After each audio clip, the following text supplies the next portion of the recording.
Olá, queridos irmãos, eu sou o pastor Claudinei de Oliveira, da Segunda Igreja Presbiteriana Conservadora de Curitiba, e nós estamos gravando esse vídeo para estudarmos as Escrituras por alguns instantes. Quero convidar vocês a meditarem comigo hoje no livro de Atos, capítulo 2, verso 1 até o versículo 4. Por que eu escolhi fazer uma reflexão rápida sobre esse texto?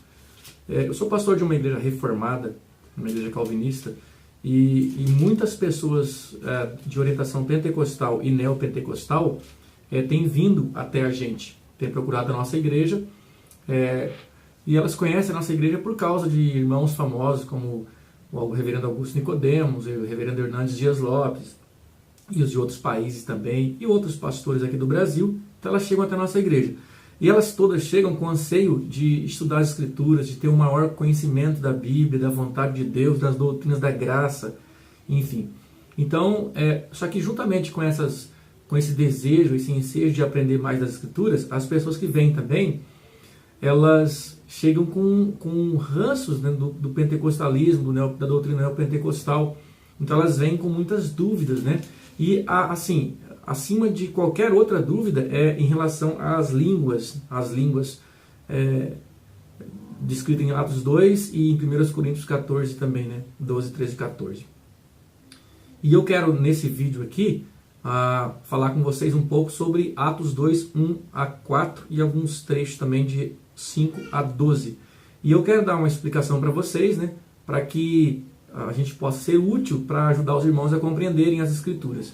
Então, em primeiro lugar, deixa eu fazer uma observação. Eu não estou aqui julgando a intenção do coração das pessoas, né, que falam em línguas, que falam na glossolábia, né, que tem o dom de falar em línguas estranhas, vamos colocar assim como é costume. A gente tem visto também bastante pessoas na internet, e eu tenho contato com pessoas que falam em línguas, e nós não estamos aqui querendo zombar de ninguém, e nem julgar a sinceridade do coração de ninguém. Nosso propósito aqui é fazer um estudo simples do texto de Atos capítulo 2 e chegarmos às conclusões, né, da palavra de Deus. As igrejas pentecostais geralmente colocam o nome Igreja Pentecostal no seu nome, baseando-se nessa passagem, né, de Atos 2, que é o dia do Pentecostes, uma festa judaica, uma das 3 grandes festas judaicas, em que o Espírito Santo foi derramado sobre a igreja, cumprindo a profecia de Joel capítulo 2 e também de Jesus em João.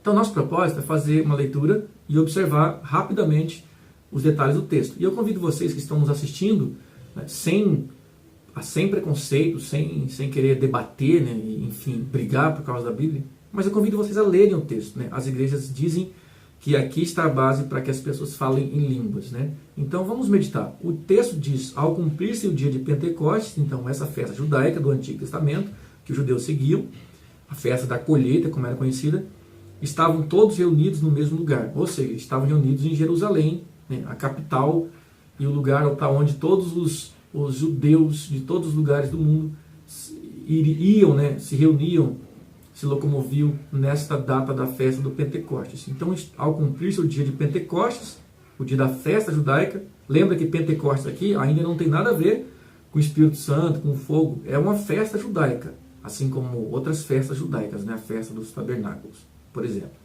Então, ao cumprir-se o dia de Pentecostes, no calendário judaico, quando chegou o dia da festa, os dias da festa, eles estavam reunidos no mesmo lugar.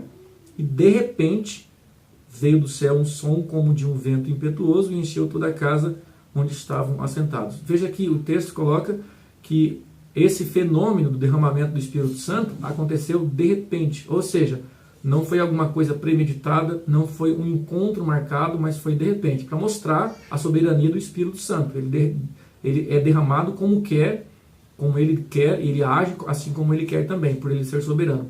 De repente veio do céu um som. Veja, quem está contando isso para nós é o evangelista Lucas, né, que escreveu o seu evangelho, que leva o seu nome, e escreveu também o livro de Atos. Então ele diz que de repente veio do céu um som. É um som extraordinário, é algo que nós não temos no nosso mundo natural. Então é uma coisa sobrenatural, é um feito sobrenatural, de natureza sobrenatural. Por isso ele fala que foi um som como de um vento impetuoso. Não que aconteceu ali um vento impetuoso. É um som como de um vento impetuoso. Tudo bem que a gente lê lá em João que o Espírito Santo, né, é como vento, mas lá também é só uma comparação, não é que o Espírito seja de fato um vento. E aqui Lucas, como ele está falando de coisas sobrenaturais e coisas que nós não temos domínio e não há referência no nosso mundo natural, no nosso mundo assim, como nós o temos, então a coisa mais próxima para Lucas, ele diz que é como de um vento impetuoso. E diz que esse som, né, essa coisa sobrenatural, se nós podemos assim chamar de coisa, encheu toda a casa onde estavam assentados. Então perceba que essas pessoas, né, quem eram essas pessoas? Eram mais ou menos 120 irmãos que compunham a igreja do Novo Testamento. Vocês podem voltar no capítulo 1, versículo 15, né? Naquele dia levantou-se Pedro no meio dos irmãos. Ora, compunha-se a assembleia de umas 120 pessoas.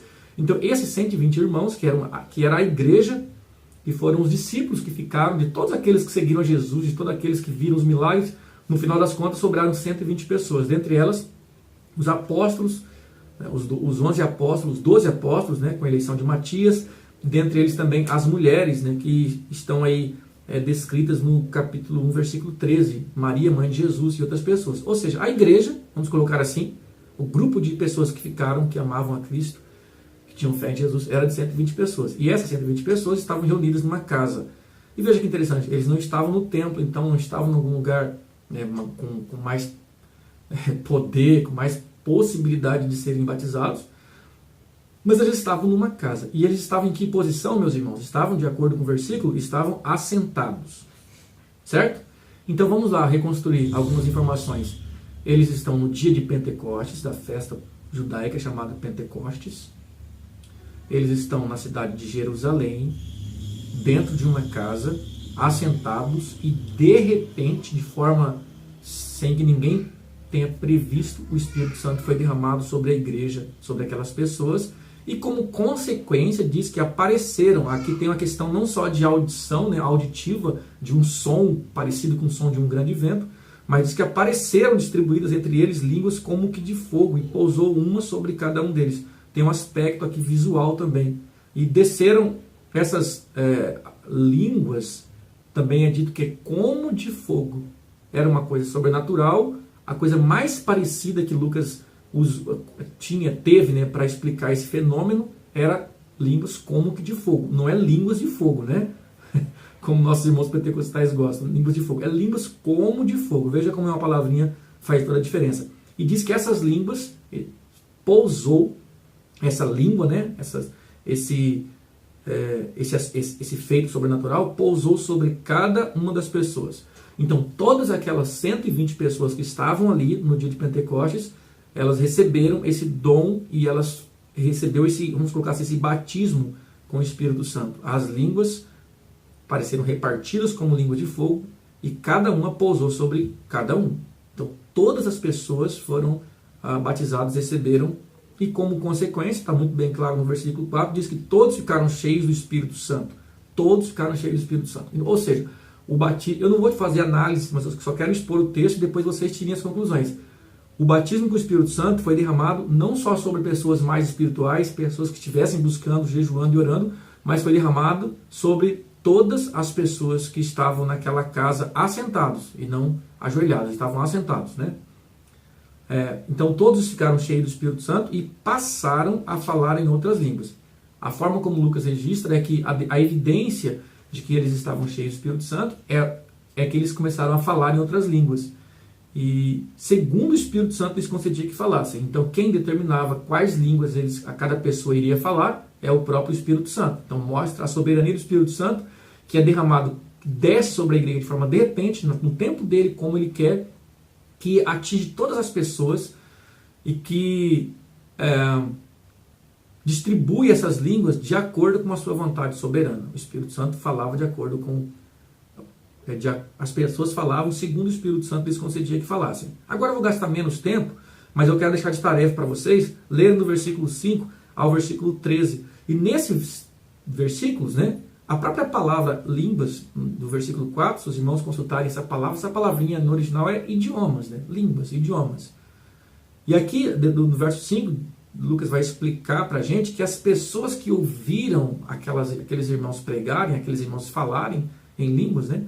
diz que ele explica mais sobre como é que foi a reação das pessoas que ouviram. E ele diz que estavam habitando em Jerusalém judeus, homens piedosos, vindo de todas as nações debaixo do céu. Vejam, então tinham pessoas ali de todas as nações debaixo do céu, para mostrar que era um evento com bastante internacional.